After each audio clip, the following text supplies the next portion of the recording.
Hi all of you, I'm Shabbir from Edukemy and very happy and very glad to have one of the leading young teachers in the UPSC segment, Ms. Shubhangi Sharma. Thank you for coming in, Shubhangi. Thank you, sir. And Madam has been upcoming teacher in the history subject.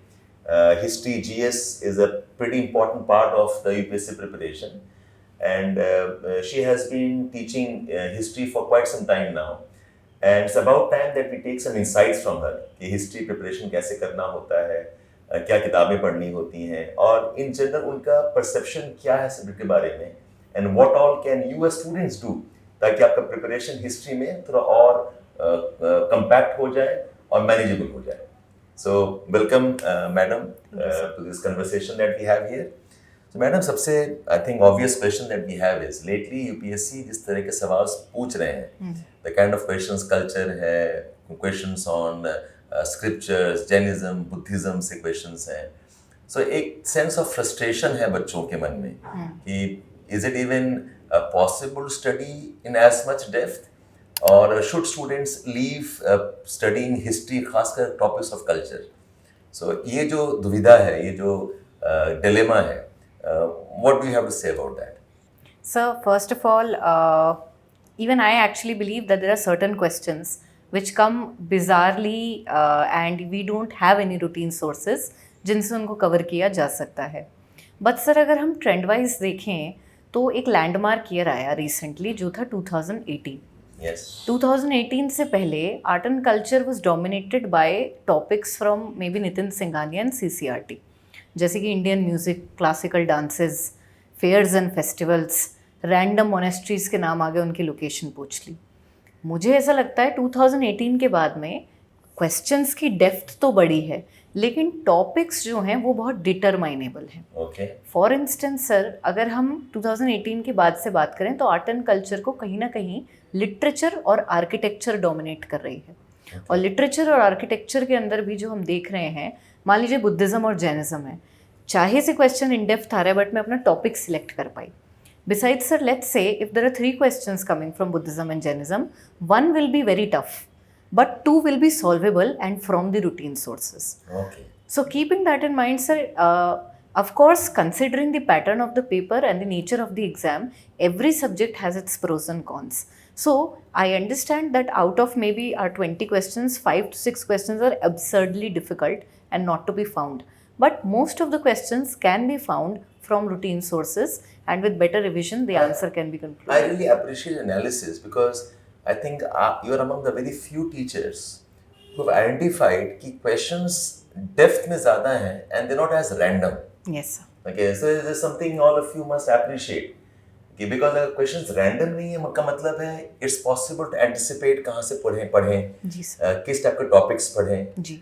and not just any monastery, not just any painting, not just any art or culture, ऐसा नहीं है. जी sir. Okay, and I also noticed one thing. The questions from dance are they as commonly asked? Yeah, not as popular today. So as I have told you, the landmark year was 2018. Okay. 18 से पहले जैसे classical music पे त्यागराजा, नमाचार्य, इन सब के ऊपर भी 14-15 में question है. क्लासिकल डांसेस पे बेसिक क्वेश्चन आ जाते थे. लेकिन अभी 18 के बाद अपना फोकस जो है वो स्कल्पचर, टेम्पल आर्किटेक्चर और लिटरेचर के ऊपर है, be it art and culture for prelims और be it art and culture for mains.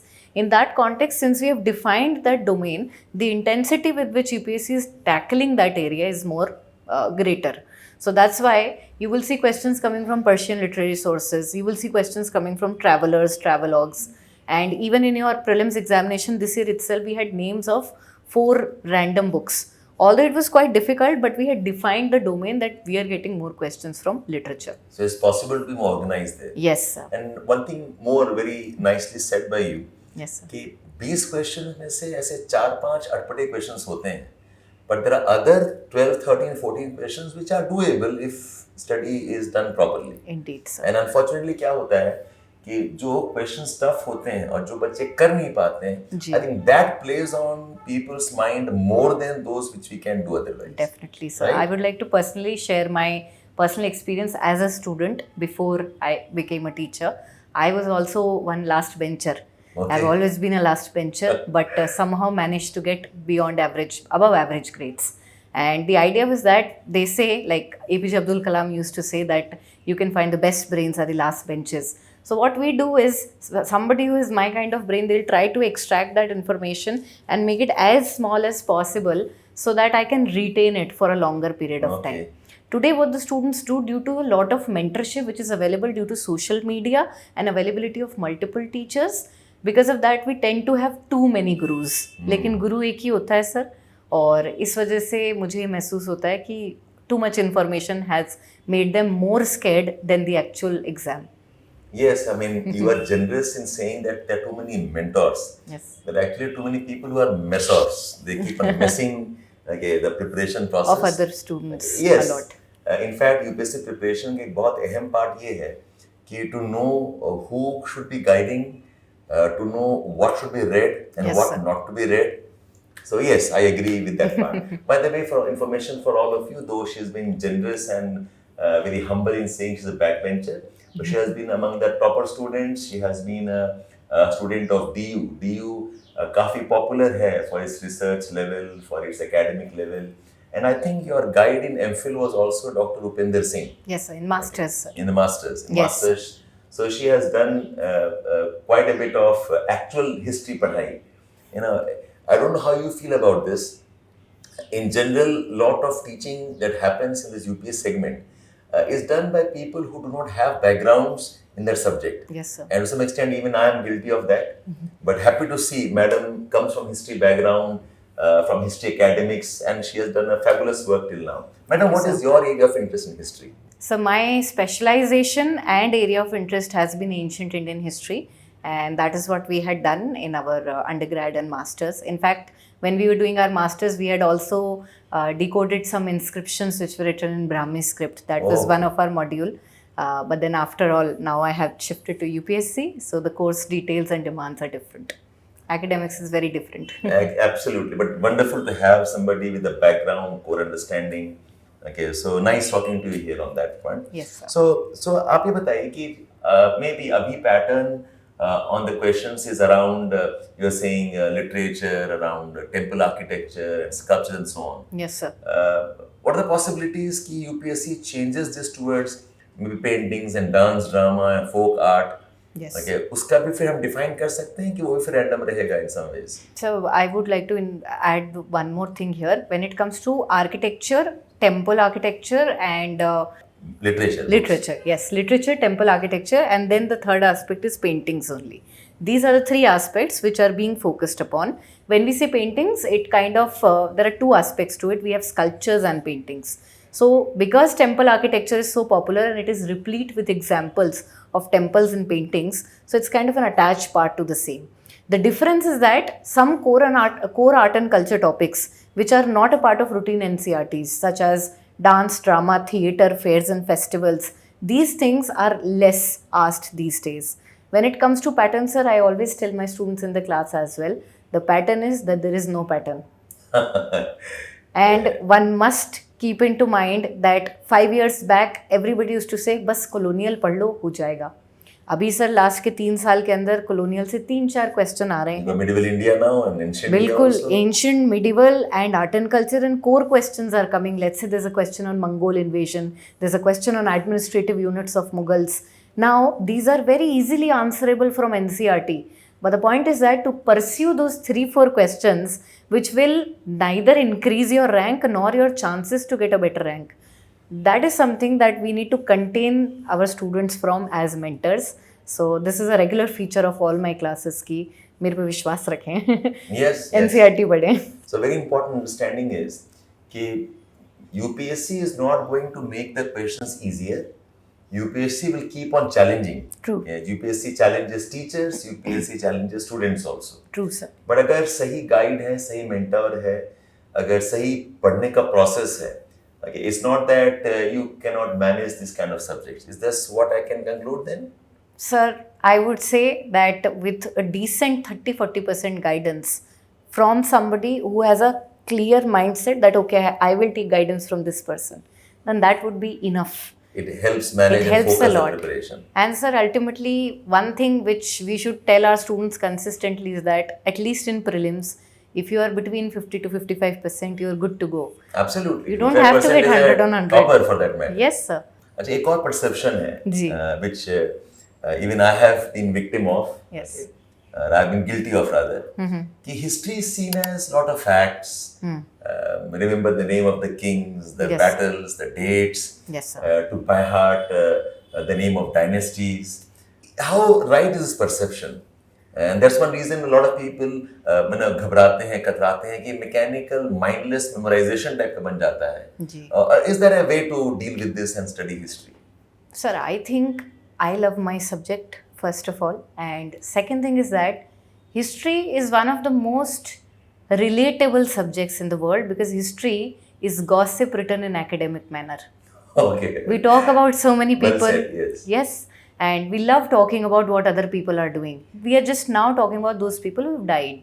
So, keeping that in mind, sir, facts are an essential part of every subject. Yes. If today I read geography, I need to understand my river systems, I need to understand the locations, I need to understand basic definitions. So, history, it's not that facts are an essential part of history, it's an essential part of forming the building blocks of any subject. Yes. The idea is that when you are unable to retain too many facts, that is where the role of the mentorship comes in between, that where to not let go of yourself. So it's not just about facts and dates. There are a lot of interesting stories interweaved in such a manner that it gives you a resultant. Yes. For instance, if today I'm talking to my students about the economy of ancient India, they might remember it chapter wise, but if you do a survey, they also themselves feel that, okay, this is how my country progressed economy wise. Yes. And at the end of the day, it becomes more interesting for them. So facts important है,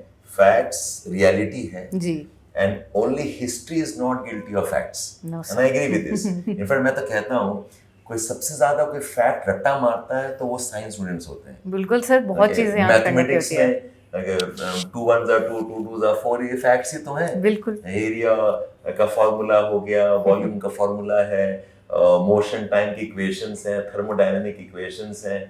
Okay, but the difference is somewhere उसको हम use कर लेते हैं for some other analysis and application. Unfortunately, history में बच्चे वहाँ तक जाते नहीं हैं. Exactly. And that's where they are trapped. Application is lesser in comparison. Maybe if in day-to-day jargons we start quoting Akbar or Ashok, then it will become easier for the students to imbibe it. But That's interesting. fortunately or unfortunately, it's not happening. But I think मुझे लग रहा है कि आजकल जो questions पूछ रहे हैं, Yes, sir. The questions demand that type of appreciation and I think that type of study. Yes. You cannot study only with facts. Yes, sir. So I'm very impressed with the question around what is the social life depiction of India on the basis of temple architecture and sculptures. Yes, sir. You just can't by heart the names of temples and write this answer. You must have appreciation of society में क्या हुआ है. Exactly, sir. Such kind of questions, if you see, applicability of history is very wide. Today, everything that we are talking, even in a day-to-day conversation, is nothing but history. Yes. We recall from our own experiences and try to make sense out of what we are doing in contemporary times. Similarly, let's say if we talk about temples, temples have been an essential part of our lifestyle, and it is not only something wherein we go to worship. So the applicability in UPSC with respect to questions is changing, especially in mains, wherein it is an open-ended question. However, sir, despite if a question is open-ended, that does not necessarily entail that the student goes beyond an academic language. So I would here try to recommend a middle path. In fact, I'll add a few words to what Madam is saying. The problem is not the subject. The problem is, I think, the mindset with which we read the subject. Yes, sir. हम history पढ़ते हैं with the perception कि हमें memorize करना है name of kings and dates. Yes, sir. पर अगर history को हम पढ़ना शुरू करें with that deep appreciation कि history is us, history is who we are. Yes. History is the root of whatever we see around us. True. History is the basis of whatever challenges we have today. Be it our backwardness, be it our issues related to colonial history.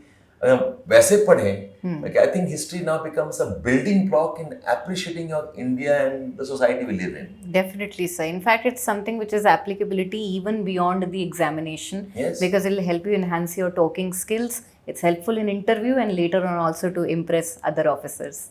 I mean, I'm just again emphasizing this point कि आपका अगर development of personality as a focus है, okay, history is a very convenient way of developing that.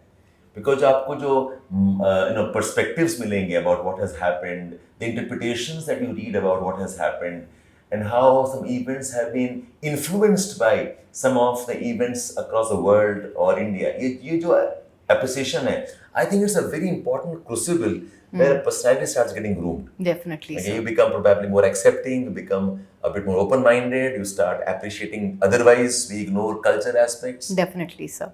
This interest is something that would not only pay off in the preparation of the examination, it's something that will stay with you for a longer time as an essential part of one's personality, I believe. Now, ma'am, आप एक चीज और बताइए. When I used to study, that's about good 20 years ago and more perhaps. NCERT was a very important source. और somewhere NCERT के basis पे हम answer भी लिखाते थे. And 3 books. We had one for modern India, we had one for ancient India, and one for medieval India. But now the syllabus includes post-independence, it includes world history also, और culture पे बहुत ज़्यादा ध्यान भी है. So, what do you think? Is NCERT still relevant, still a very important component, or should students study something beyond NCERTs? Sir, if we just bar post-independence and world history at the moment, let's keep that aside. If we talk about ancient, medieval and colonial period, art and culture is an essential part of any time period. If I'm talking about the king, their political achievements, I can also talk about what kind of literature was produced in their time period. It's just that we have created a separate book for it. It's not something which is different from history. Keeping that in mind, sir, for ancient and medieval specifically, I would say that NCERT still becomes the essential reading in order to build a chronological sense of how Indian history unfolded. Okay. So, and this year itself, we had one question from Vijayanagar Kingdom, we had one question from Portuguese, and we had one question from Sangam literature. All 3 of them were from very basic level directly from NCERT. So 16 questions, if you have 3 questions out of NCERT, I think we cannot negate its importance. Besides, it's a building block like addition is to multiplication. So सिर्फ NCERT से काम बन जाएगी या कुछ और extra पढ़ना पड़ेगा which is substantially more than NCERT content? Sir, when it comes to ancient and medieval, I would recommend that rereading an old plus new NCERT is... Yes, sir. This is one aspect to it. We have new NCERTs as well. So 6th to 12th, and there's a dedicated art and culture NCERT published by NCERT, and that is something which is amazing. Much better than the books that are published in the market. You use a very specific word. You said history should be read chronologically. Yes, sir. Right?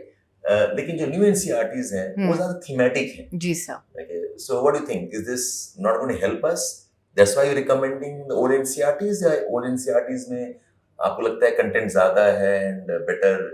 Sir, I would say that the combination of both is something that was really required by the students. In fact, we should thank the formation of new NCERTs different, because you need to study history in 2 aspects. One is chronological. इस राजा के बाद ये आया, इस राजा के बाद ये आया, इस राजा के बाद ये आया. ये हमारे लिए एक मैप बनाता है. हम सपोज एक ट्रेन जर्नी में है तो हम डेस्टिनेशन समझ रहे हैं कि भाई गुप्तास के बाद पोस्ट गुप्तास आएंगे. और थीमेटिक में क्या होता है कि मैं एंशिएंट इंडिया में एक थीम उठा ली, मैंने पोजीशन ऑफ विमेन मेरी थीम है, और मैं वैदिक काल से लेके हमारे हर्षवर्धन के पीरियड तक विमेन की क्या प्रगति हुई या फिर उनको क्या नुकसान हुआ, इसको मैं एक थीम की तरह ले रही हूँ. अब जो लास्ट पार्ट मैंने आपको बोला थीम वाला, ये तो है हमारी नई हिस्ट्री, और जो क्रोनोलॉजी वाला पार्ट है वो है हमारी ओल्ड हिस्ट्री. दोनों तरीके से जब इतिहास को पढ़ेंगे तो आप देखेंगे इसकी एप्लीकेबिलिटी प्रीलिम्स और मेंस में फिर जाके पूरी बनती है. The circle will then be complete. So you will recommend to read both NCERTs? Yes sir, indeed. So we must start thematically or should we start chronologically? Chronologically, sir. Any day chronologically, because it's like we are getting introduced to the characters of the movie.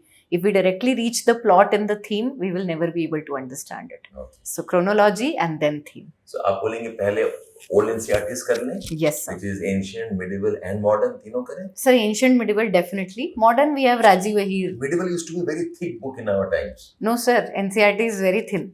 Okay, fine. ठीक है, Yes. so I will give her the benefit of doubt. Some students might lash back, ma'am इतनी बड़ी तो है but पढ़ते पढ़ते अब पतली लगने लग गई किताब. That is a man who is in control speaking. Anyway, so all of you, आप लोग दोनों पढ़े, all NCERT, new NCERTs, and you must have both appreciation, chronological appreciation and thematic appreciation. Yes sir. Start with chronological, time based होना चाहिए. तो ये जो पढ़े, तो इसको क्या किस तरह का लाइन डायग्राम में इसको कन्वर्ट कर दें कि कैसे किसके बाद क्या वैसे, will that help? Sir I think ये बहुत वाइड क्वेश्चन है जो है, हम इसको शॉर्ट में अगर मैं बोलूँ तो टाइमलाइन एंशिएंट इंडिया में बनाना बहुत ज़रूरी होता है. For some reason colonial India समझना is quite easier because you know how the time is progressing and it's a part of popular culture as well. A lot of sources of colonial India are still applicable. But ancient India is the time period wherein students suffer when it comes to moving chronologically. So in that particular time, the word that you've used, timeline, is very, very beneficial. For rest of the two, I think the unfolding of history itself is in a very linear manner and is much easier to understand. For instance, Mughals, I know that there's Babur, then there's Humayun, then there's a break, and then there's Akbar. So it's more chronological. मैं तो as a geography teacher मैं एक और angle add करूंगा. You better study history also geographically. Definitely. पता होना चाहिए कि कौन से राजा कहाँ थे. जी. Okay, when Marathas and Shivaji's empire was in Western India. उस टाइम में कौन राजा साउथ में था, कौन ईस्ट में था, कौन नॉर्थ में था. Okay, and the atlases have these maps. Yes, sir. I've not seen them in NCERTs. Maybe new NCERT has it. Maybe they do have sir maps always for imagining के लिए sir काफी helpful हो जाता है the maps वाला place. So if I ask you very candidly, with the scope that you have suggested, yes sir, कितना time चाहिए history पढ़ने के लिए? Not being very partial or being very candid only about it. There's nothing wrong in it at the same time. There are degrees of grasping content. Excellent. Okay. And there are, in that sense, I would like to give 3 offers to my students, depending on the grasping power, which, by the way, I would like to give a disclaimer, even if it's less and you are consistent, you are much better than somebody who is higher caliber than you but not working. So, keeping that in mind, maybe a student who has never had a background of Indian history whatsoever, and they sit down with the NCERTs of ancient, medieval and colonial. We are not right now talking about post-independence in world. It's a mains phenomena. So if we talk about these 3 time periods, I would say a good 2 months is required when you've never studied history. Never as in the last was in your class 9th and 10th. Take 2 months of your time. In 2 months, I'm not saying you're studying history 8 hours. That will be really boring. So we juggle between the time periods or maybe between 2 subjects. So 3 to 4 hours of dedicated study for ancient, medieval and modern. The first and the second read should be done within first 2 months. Once that is done, a base is created and then it will be a revision. So yes, the initial read is, if you're doing it yourself, 2 months. If you're doing on yourself, 2 so months. Good. If it's a good grasper, then trust me, NCERTs are very light reads. They're very light reads, and the language is very lucid in comparison to actual publications of historians. So you can navigate between 1 to 1.5. I must agree on this. The NCERT books are one of the best written books.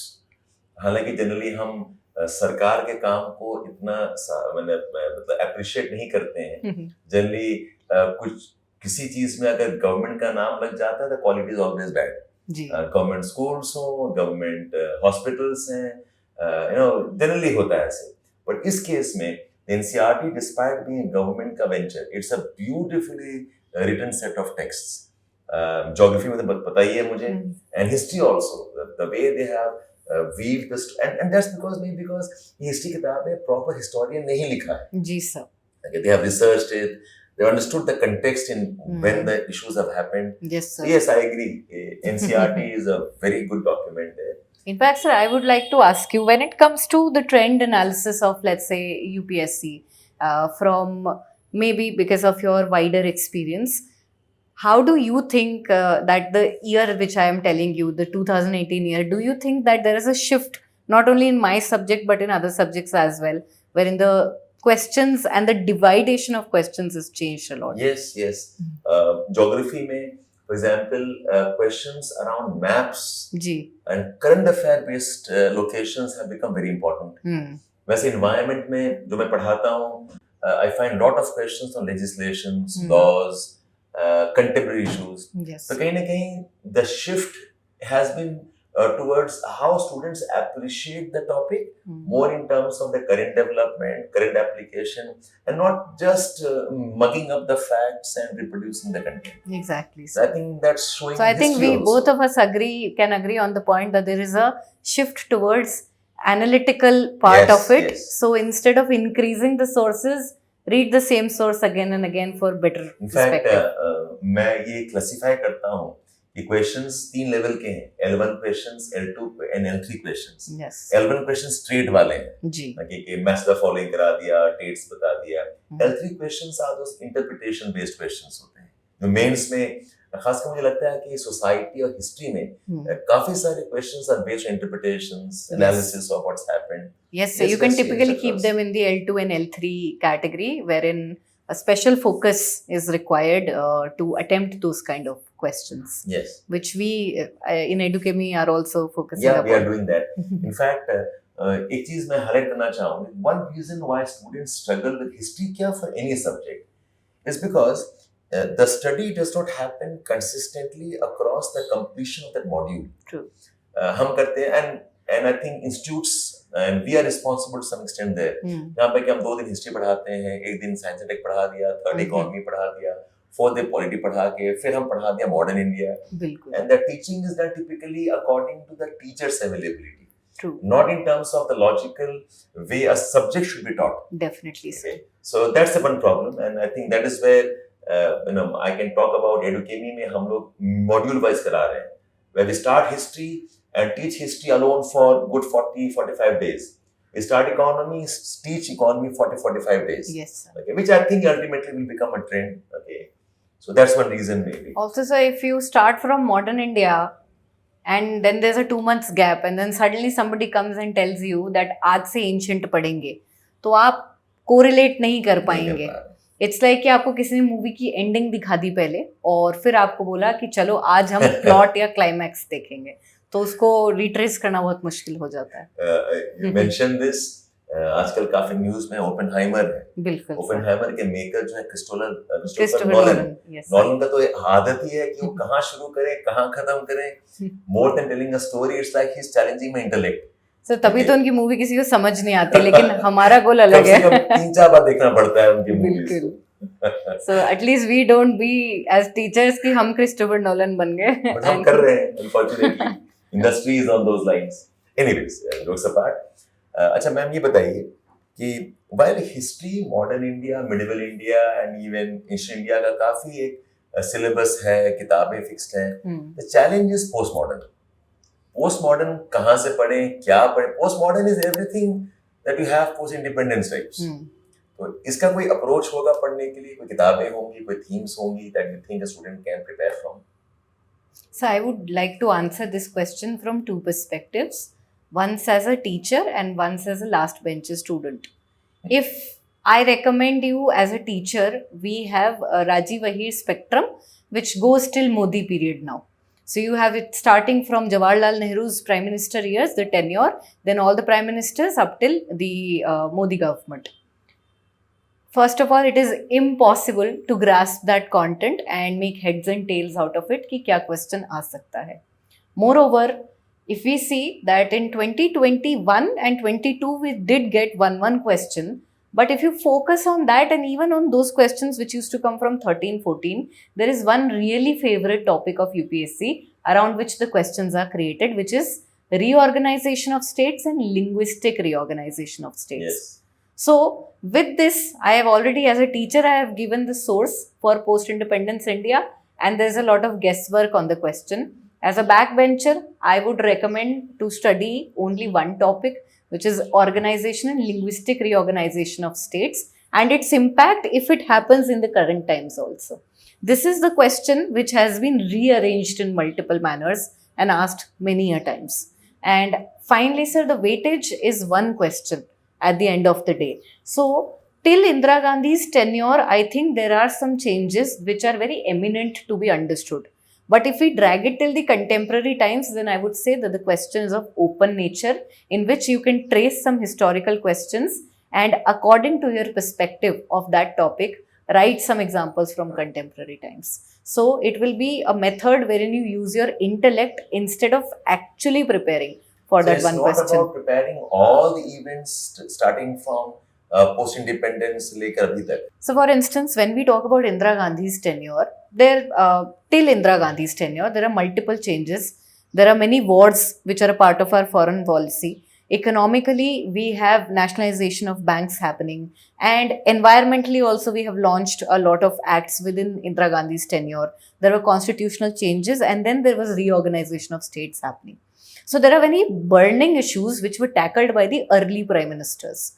That can be converted into a question along with some popular movements based on maybe the farmer movements or maybe women based movements. So I think that these are few topics up till the tenure of Indira Gandhi or higher side Rajiv Gandhi that one should take into consideration. But reaching till NDA would be an impossible thing altogether.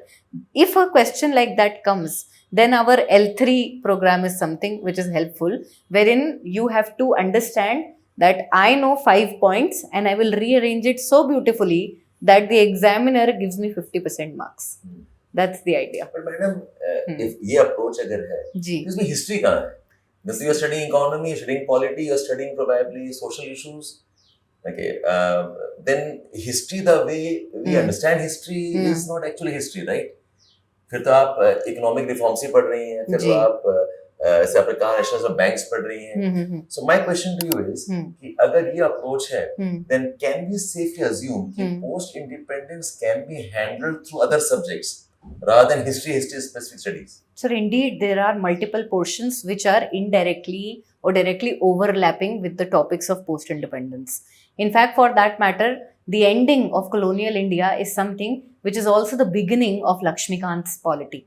Yes. For instance, the chapter on constitution, etc. and the last acts, the Indian Independence Act. So there is a lot of overlapping definitely, but in historical context, one thing that we have to always remember is the impact and what we can be doing in the way forward section.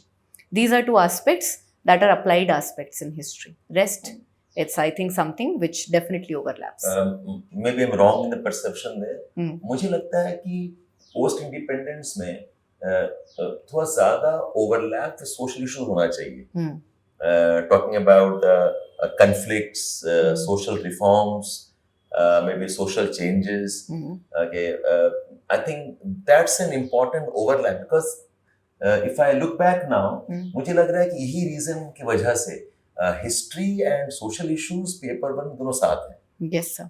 Okay, so can I safely assume this? That, yes, sir. Indeed, in fact, sometimes when we are actually trying to segregate the questions of GS1, the question from post-independence, it's very difficult to identify whether it is a post-independence question. Correct. Some will put it in social issues, some will put it in colonial India as well. The question seems like of colonial India. So that's why identifying the nature of post-independence period, wherein you are understanding every facet, economy, society, religion, movements. It becomes truly interdisciplinary. Exactly, sir. It's a very interdisciplinary. I relate with this why because यही problem geography में होती है हमारे साथ में. When I'm classifying questions on geography, I find कि topics of urbanization, social issues, ये geography में भी है, demography में भी है. जी. So should I put it in social issues or put in geography? Yes. That's a conflict we have. But so prudently, I would say that putting too much pressure for one question of post-independence would not be a very fruitful idea for students in the long run. So if I am planning my preparation, yes, sir. तो कितना time दूँ मैं post-independence में? From a history perspective. Sir, hardly 5 दिन. 5 दिन. Essentially, you are agreeing that much of post-independence is covered through other topics of GS. Definitely, sir. That's the good news, guys. This conversation was to establish that history इतना भी vast नहीं है और unmanageable नहीं है. A lot of topics of history, खासकर post-independence, is actually covered through other topics of your GS. Okay, thank you so much on that, madam. Yes, sir. History of all the subjects I know in humanities, एक perception है कि history is a very static subject. It's about what has happened. It's about what has been in our bygone years. तो history में क्या कुछ current affairs होता है? Sir definitely current affairs का रोल होता है. Okay. करंट अफेयर्स तो सर फैक्चुअल डेटा तो अगर चेंज हो गया तो बहुत बड़ी न्यूज़ बन जाएगी. But when it comes to the application of current affairs in history and culture, then I would not completely negate it. It is not as important or applicable as in economy or environment, etc. But yes, indeed, in contemporary papers, like last 2 to 3 year papers, I have seen the applicability. So I tend to make this joke with my students in the class. There's this concept known as Janpad in ancient history, wherein Jan means tribe and Pad means pair. So we say जन का जहाँ पद पड़ गया वो वहाँ settle हो गया और जनपद उनकी टेरिटरी हो गई. In that sense, I tell them there is a new term that I have devised for you, and that is Modi पद. जहाँ पे भी आपके प्राइम मिनिस्टर का पैर पड़ गया किसी भी मंदिर पे, आप देख लीजिएगा बहुत चांस है ये क्वेश्चन बन के आएगा. क्वेश्चन स्टैटिक होगा, लेकिन आपको ये पता चल जाएगा कि इन 1000 मंदिरों में से मुझे किस मंदिर पर फोकस करना. मोदी जी वो गिफ्ट्स भी लेके जाते हैं. बिल्कुल सर. पहले भी पीएम्स लेके जाते थे. हाँ जी. But somehow the cultural element is more highlighted across. So जो गिफ्ट देते हैं उस पे क्वेश्चन पूछ देते हैं. वो फैब्रिक पे, वो पेंटिंग्स पे. अभी वो यूएस गए थे तो he gave a box of cereals. वो भी important है. A very nice Modi Pad, the concept of historical significance. 2 questions also. 23, they start with that recently Prime Minister Narendra Modi visited this temple. It starts with that. Although the question is static, but it will start with that and it gives us a cue that, okay, in my current affairs, first of all, I'll see all those points wherein Modi has visited, and this may be a question at the end of the day. So indeed, there is an applicability of art and culture, of current affairs in art and culture. In fact, because last एक साल में काफी news में था India's emblem. हाँ जी. the 4 lions Sarnath वाला. उस पे क्वेश्चंस पूछ दिया फिर जी कि बुल का सिग्निफिकेंस क्या है. Yes, sir. All of that. Significance of bull in Indian mythology. And now, sir, this is something. It's a thematic question. Nobody can really answer it. Nobody can get an answer for this. They have to put it in probably ChatGPT. And that too, it depends how it will be the answer. Because you'll have to start tracing the importance of bull worship from the Harappan civilization. Yes. So you'll take out those excerpts. And that planning, if my students are listening to me, comes only with multiple revisions. So yes, this is applicability. सोच भी important है. बिल्कुल sir. ना इसी से question मैं पूछ रहा हूँ कि ह्यूमैनिटीज में सोशियोलॉजी हो गया या ज्योग्राफी है या पॉलिटिकल साइंस है जी. even ethics paper में there's lot of weightage, lot of significance of self interpretation of some issues. Yes sir. कि आप वो टॉपिक कैसे समझते हैं जी. It's also true for polity and reforms. ये जो एलिमेंट ऑफ सेल्फ इंटरप्रिटेशन है कि आप खुद इंटरप्रेट करें और लिखें, आपको क्या समझ में आता है, तो हिस्ट्री में वो अलाउड है. do the history questions give scope for a person to interpret and write what he thinks is right? I would like to start with a funny line. Every person is free. They're free to do whatever they like, ultimately. Now, the idea is that this freedom should be exercised on the basis of our intellect. I would recommend my students to write their own interpretation, depending how academic their writing is. Okay. Sometimes what happens, we tend to write an answer in such a casual language that it seems like a WhatsApp text. And that's why I persuade my students, at least in the beginning of their preparation, to speak in an academic manner and write in an academic manner. Because that time when you incorporate your interpretation, it seems more worldly and more adult-like. But we have young aspirants also, who sometimes tend to use language like, I think this, or my culture is like this. Now, those terms that needs to be negated. Okay. Hence, interpretation is a beautiful aspect that should be incorporated in answer writing. But if you want to be wise and prudent, always arrive at a neutral conclusion. So, मैं इसलिए पूछ रहा हूँ आपको जी. ये तो 2 सवाल थे. The significance of bull in mythology. Yes, sir. And the significance of or the depiction of social culture in the temple architecture में. So it's impossible कि एक student इसको actually पढ़ के गया होगा. Yes, sir. Okay. So I was tempted to write this answer based Yes. on what I understand using my intellect, Yes, my sir. experience. Mhm. So would that be good approach? एक तो है कि मैंने पढ़ा नहीं, मैंने छोड़ दिया, और एक यार पढ़ा नहीं है बट समझ में तो आता है what does would signify, Yes. like, and use my understanding to write an answer half a page. So will you encourage this in history? Sir, Yeah, will you say definitely. कि it's not right? I think so. This is an approach that we actually teach our students for a specific 250 marks paper, which is known as the essay paper. Yes. If you look at the essay paper, section A or B, 4 questions, 2 questions have an historical background only. In that context, history has a very wide applicability in essay paper. So I think this year's questions, both the questions that had come in the exam were more essay type questions that required that intellect. The only difference is that we have to crisp it down to 250 words. Plus I'll add कि interpretation करें भी तो not entirely vague and totally independent of academic syllabus. Yes. NCERT ठीक से पढ़ें, understand करें, appreciate करें, art and culture पे आप focus करें, ये पढ़ने के बाद जो आप appreciate करेंगे, that is a valid, I think, interpretation, and not randomly what I think about the bull or what I think about the architecture. Exactly, sir. And one more thing, what students can do when such kind of questions come is do a lot of reverse engineering.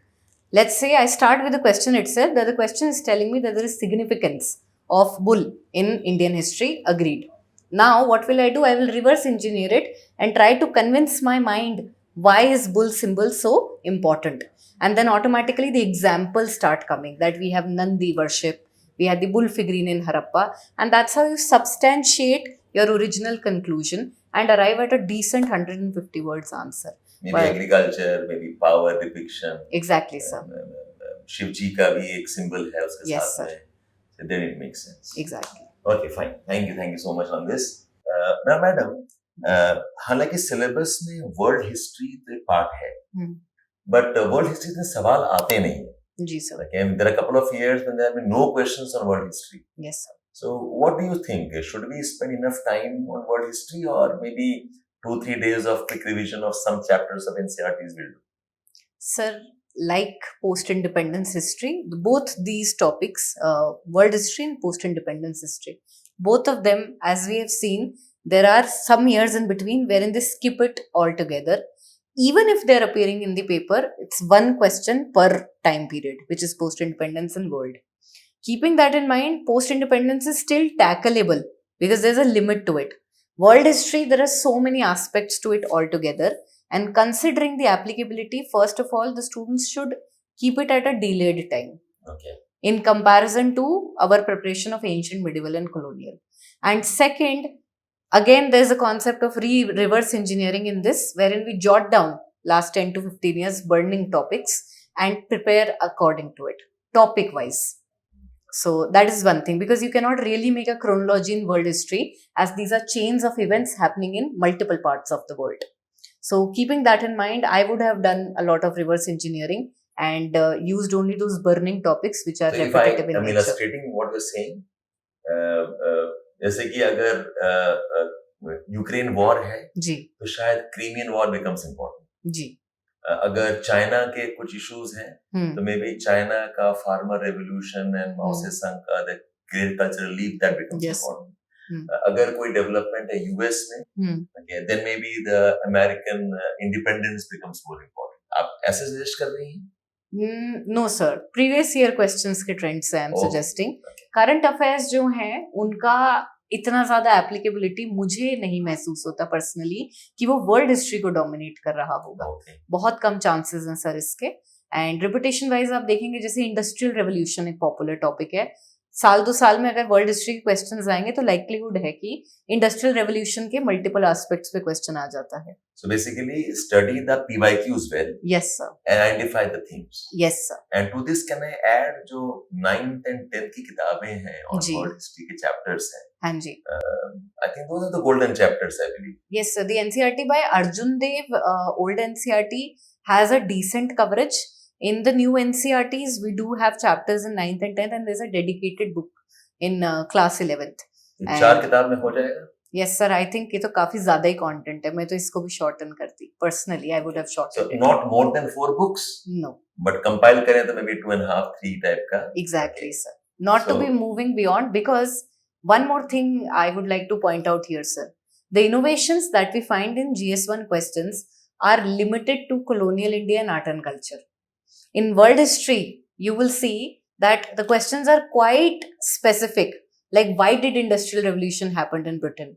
How was the world like between two world wars? And that is how the topic also starts. The name of the chapter is The World Between Two World Wars.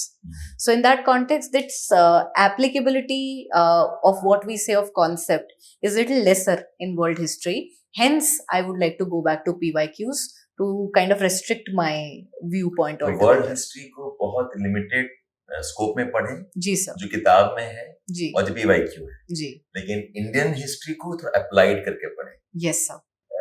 Is it possible the type of questions history में पूछे जा रहे हैं, इस culture हो या colonial पे focus है, is it also because of the political leadership that we have? Okay, or do you think this is going to be a trend for quite some time? I think this idea of association with political leadership is something which has not been given birth to very recently. This has been going on when we were kids and seeing other teachers talking about it. So I think we can discredit that and just look at the trend from UPSC perspective, wherein we are bound to make a change every 4 to 5 years. Correct. And since change is inevitable, it's an essential part of our creation and destruction only. I would say even in the examination, considering one of the toughest examinations, it is essential that there should be a change every 4 to 5 years. Why I ask this question to you and the audience should listen? Don't bother too much about कि trends आगे जाके क्या होगा. I have seen students fretting कि sir अभी तो पूछा, पता नहीं आगे क्या पूछने वाला है. That's something हमारे हाथ में नहीं है. सरकार चेंज होंगे, ट्रेंड्स चेंज होगा, एकेडमिक का ऑब्जेक्टिव्स चेंज हो सकते हैं, सर्कमस्टेंस में change, but it does not mean कि आपकी पढ़ाई रैंडम हो जाएगी. आप वही पढ़ें जो ट्रेंड्स आपको दिख रहा है, जो टीचर्स आप सजेस्ट कर रहे हैं, and if the trends change so B it. Yes. Okay, we'll take it on when we take it on. In fact, sir, I was watching your video only, one interview that you had conducted, and there was a conversation with the faculty going on, wherein you highlighted कि difficulty relative होती है. Yes. And you suggested कि मुझे भी मेरी 10th बहुत difficult लगी, मेरे बच्चों को भी लगी है और मेरे father को भी लगी थी. So that was something which I really resonated with, and everybody should resonate with that. Difficulty is absolutely relative. If I have this confidence after 2 months कि मुझे एक ही source याद हो गया है, वो confidence 5 किताब पढ़ने से बहुत ऊपर का होता है. So that's why the students, they try to predict something which is impossible, and instead of that just embrace the bumps which are going to come in the journey and make this relativity lesser with time. जो आपके हाथ में possible है, the bird at hand is always better than speculating too much. आगे क्या change हो सकता है. Yes. So आप फिलहाल यही ट्रेंड फॉलो करें, कल्चर पे फोकस करें, but more on may be literature and sculptures and temples. Don't ignore medieval India, ancient India with questions आ रही हैं. Post-independence should not be exhaustive study of the entire history right up to NDA. That's an absurd way of preparing. Focus more around Indira Gandhi time and whatever changes happened till that time. Yes. And world history, the questions are more straightforward. Yes. They are more thematic, जो कि textbook से हो सकता है. Definitely. Is the crux of whatever conversation we had till now. Madam, a few more questions. Definitely. One question is history scoring? कि बच्चा अगर history पे ध्यान दे और हिस्ट्री ढंग से पढ़ाई करे, हिस्ट्री में अच्छे मार्क्स आ जाएंगे. Can we say this, or the element of vagueness is always high? Sir, first of all, define that high score for me in history first. Like, do you think catching good 50% out of 20 questions? I'm looking at कि paper 1 में 100-120 आ जाए. Okay. Paper 2 में वैसे 100-120 आ जाए. Okay, so if I'm crossing 100, 110 and 20, I think that's a good score. GS के 4 paper में 450 और 60 आ जाए, you are in good range of qualifying with very good marks. With very good marks. So with this thing in mind, अब क्या लगता है paper 1 with history and social issues in the paper and geography, do you think paper 1 is scoring? So it's very relative question depending on the preparation and the academic writing style of the student. Me saying yes or no will negate the possibilities that universe holds for anybody, for that matter. If I talk to a student right now, I see their caliber and I feel like ये नहीं कर पाएगा. हो सकता है they'll surprise me after 6 months only. So keeping that in mind, sir, I can definitely talk about the nature of the questions, and the more open-ended questions, it seems difficult on the outside, but trust me, these are more easier than closed-ended questions. Wow, that's a good insight. It's something wherein you have to understand that rather if it had would been a question on some historical personality you know nothing about, it is much better to get a question on bull figurines, because in popular culture living in India you may have definitely heard something about it. Now the idea is that how good you are at your academic writing. In fact, your experience of essay paper, your experience of 2, 3, 4 paper ka preparation can help you in creating a better answer. The point that madam is trying to make is, and I like that idea, that जहाँ पर questions open ended हैं और जहाँ पर interpretation की scope है, they are interesting questions and more scoring questions. Yes. The questions that demand insight, the questions that demand linkages, rather than a closed question जिसमें कि आपको पता है कि ये 3 point लिखा तो marks हैं. I was hoping that you say history is very scoring, but the man has been guarded there. कि आप पढ़ाई करें, okay, समझें. Definitely history will also be as scoring. So don't go by the assumption कि history में marks नहीं आते हैं. And that's what I was trying to focus on. अच्छा मैम आप ये बताइए कि what do you recommend? Do you think history as an optional is a good optional to take? With your background in history, you have been a history scholar and you have been a teacher, you have researched on history, masters, MPhil. हालांकि last year for last we also had topper from history also. Okay, so is history optional a good subject to? And I'm very guarded. It's not about that. The idea is that, of course, when you have studied one subject for a very long time, you tend to find it easier than the students. And when you kind of boast ये तो बहुत easy है, आपको समझ कैसे नहीं आया, ये भी अपने आप में एक complex है जो teachers को निकालना चाहिए अपने अंदर से. So I deliberately work consciously to tell myself that I should not have this bias कि आपको समझ में क्यों नहीं आया, क्योंकि मैं बहुत टाइम से पढ़ रही हूँ. तो हिस्ट्री मुझसे पूछेंगे तो बहुत आसान है, मैं तो ऑप्शनली लेती हिस्ट्री का, मेरे लिए आसान होता. पर for the students who do not have specialisation in any other subject, who come from backgrounds like engineering, like management, who have to anyway take a new subject, at that point of time I recommend that somebody should go for those subjects which already have a very wide applicability in the prelims and mains examination. If you are that prudent, then you will automatically realize that one of the best choices is history. Prelims, there's a good overlap with prelims. Exactly. And with mains examination. So keeping that in mind, earlier it was like only colonial India, but now you have to anyway study ancient medieval as well. In the main section, again you will see that ancient medieval is also holding an essential weightage of the questions. So keeping that in mind, you have anyway studied 60% of history. The only parts that you are left with is post-independence and world that you will extra prepare in the optional paper. वैसे भी बाकी subjects तो कहीं ना कहीं हो ही रहा है. तो एक prudent decision है, आपके इंटरेस्ट पे भी मैटर करता है, और अगर आपको पढ़ते पढ़ते समझ में आने लग जाता है कि मुझे इन 6 सब्जेक्ट में से कौन सा सबसे ज्यादा पसंद आ रहा है जिसको मैं पढ़ लूंगा बिना बोर हुए, तो अगर वो आपके लिए हिस्ट्री बनता है तो डेफिनेटली स्कोरिंग है. Because at the end of the day history के अंदर अगर सब्जेक्टिव आंसर आता है तो आपका पेन बहुत आसानी से नहीं डगमगाता, कुछ ना कुछ तो आपको जरूर आता होगा. I am a geography teacher. I have loved teaching geography, studying geography. And I will interpret this answer from madam in a different way. It is never the subject that scores. It's always the student that scores. True.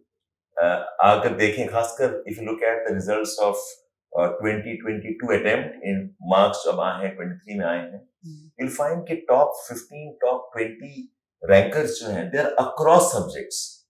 Philosophy, Sanskrit, engineering, economy, law. You have subjects PSIR, anthropology. Yes, sir. So the result is very well distributed. The problem with history, what I feel is that students take up history because they have interest, but जिस type की पढ़ाई होती है, where the focus is again facts रट लें और नाम रट लें और date रट लें, जी sir, okay, that is where I think history gets impacted negatively. yes. But अगर history में interpretations पे जाएं, and history is culture, history is the basis of all development, I'm very sure अगर उस टाइप की पढ़ाई हो और उस टाइप का teaching हो, okay, I'm sure history will also be a very good subject to I take. would absolutely, sir, agree with you. It's just a fear that we create around the exam, first of all, then around each and every subject. कि इस subject की क्या तकलीफ है, इस subject की क्या है. वो तो सर लाइफ के हर aspect में ही रहेगी, exam में भी रहेगी. But as you have pointed out so well, it's not the subject that scores, it's the student. So if you have set your mind that this is something that I want to do, then I think every subject has its own knickknacks. So what I will do for all of you is, now that I have a teacher who really can speak that language and I have faith there, so maybe एक workshop आपके साथ कराएंगे ma'am. Definitely, Because when sir. students come to us, what option to take? Okay, I cannot speak much beyond geography. Yes, sir. Okay, so all of you listeners and our students who are concerned to choose the subject, so maybe you should talk to madam once on history optional, and she can guide you what to do, what not to do. But then again, don't take up just because somebody scored high marks. Don't reject just because somebody did not score marks. आप subject समझें and accordingly prepare. Madam हम geography में काफी encourage करते हैं कि to score marks in geography you need to have maps, sketches, diagrams. You must have case studies. So in history answer writing, mains में, GS में, would recommend that student uses maps and diagrams and schematics and case studies.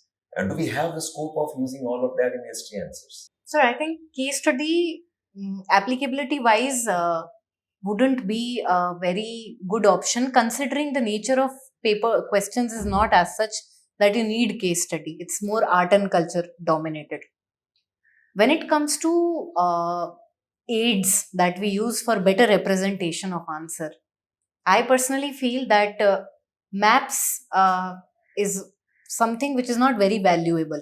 However, what the idea is that when you write a history answer, you tend to get more content in your mind in comparison to other subjects.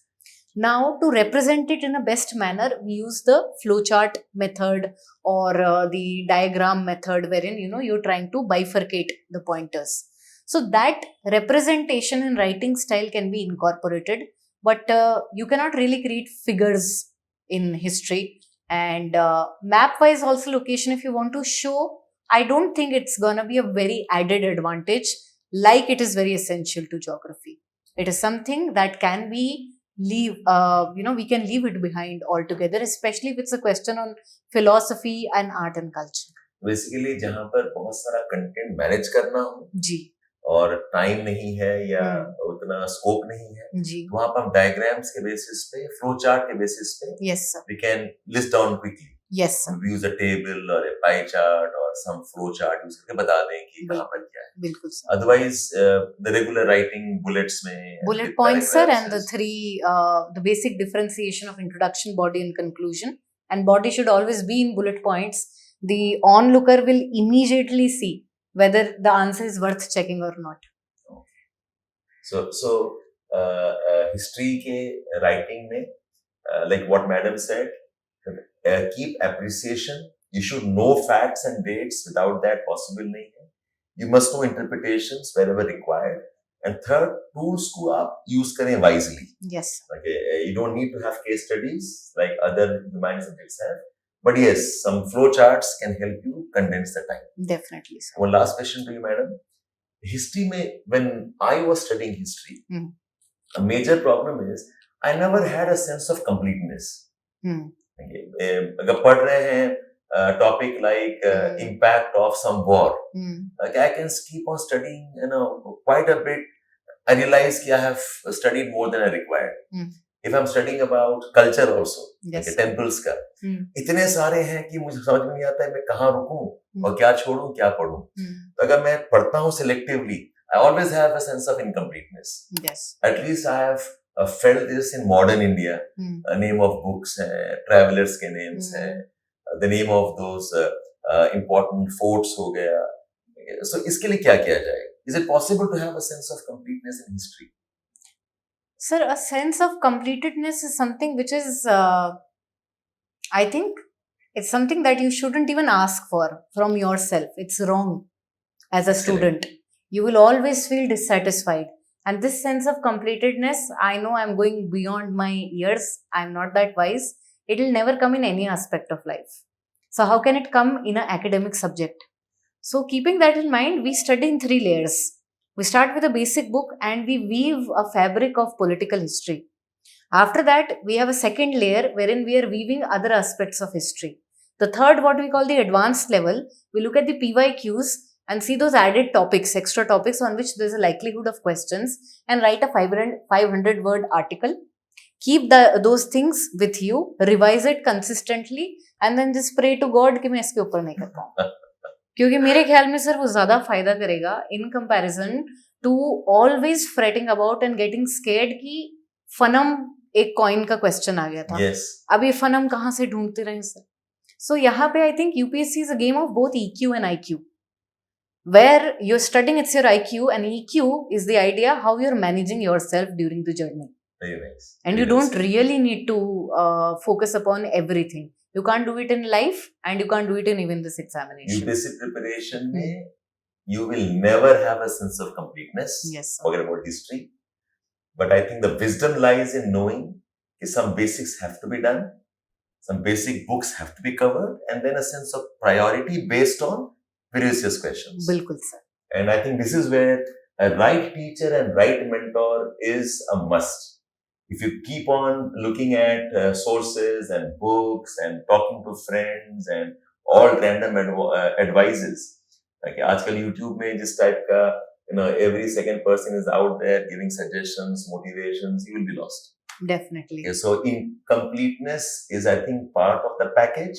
But then if you know what to read as priority, it helps. Definitely, sir. Madam, ऐसा कोई YouTube channels हैं, ऐसे कोई web based sources हैं, जो अगर बच्चा follow करे, history की appreciation better हो सकती है. Will you recommend that, or will you say कि stick to books and notes alone? No, sir. Indeed, there are 2 branches to it.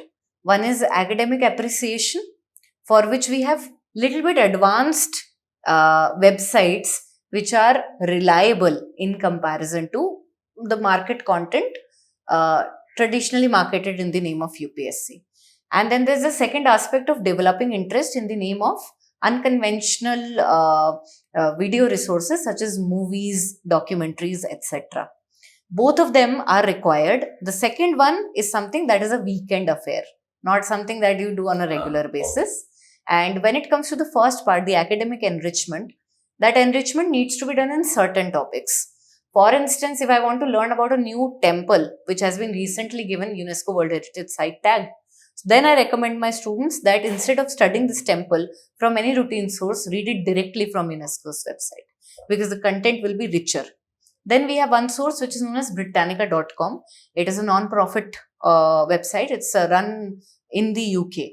And the writing style is very academic, and if you type any topic of Indian history, you will get a good write-up on that. UNESCO की website? एक तो से UNESCO तो art and culture में बहुत helpful है.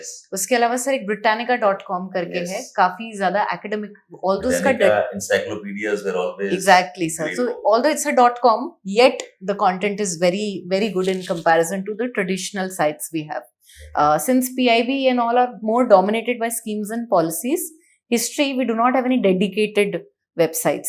So keeping that in mind, I also personally tend to use IGNU and Britannica.com a lot.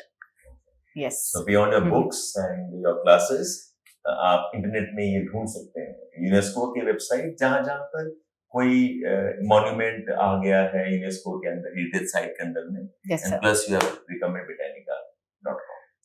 Thank you so much, madam. It was lovely talking to you. Same here. here. A lot of insights. Will bother you more on such conversations. Definitely. And I have promised my student one of these days we can have a short, discussion workshop on how to prepare for the optional history, and maybe also have one conversation students live हम कराएंगे, कोशिश करेंगे. Definitely. Where you can talk to them about history, GS के लिए भी कैसे पढ़ा जाता है. बिल्कुल sir. So thanks a lot, viewers. We Thank you so hope much. to see you more often. We hope to talk to you more often, and my wishes to you and my gratitude, ma'am, for talking to us. Thank you, Thanks. sir. Thank you.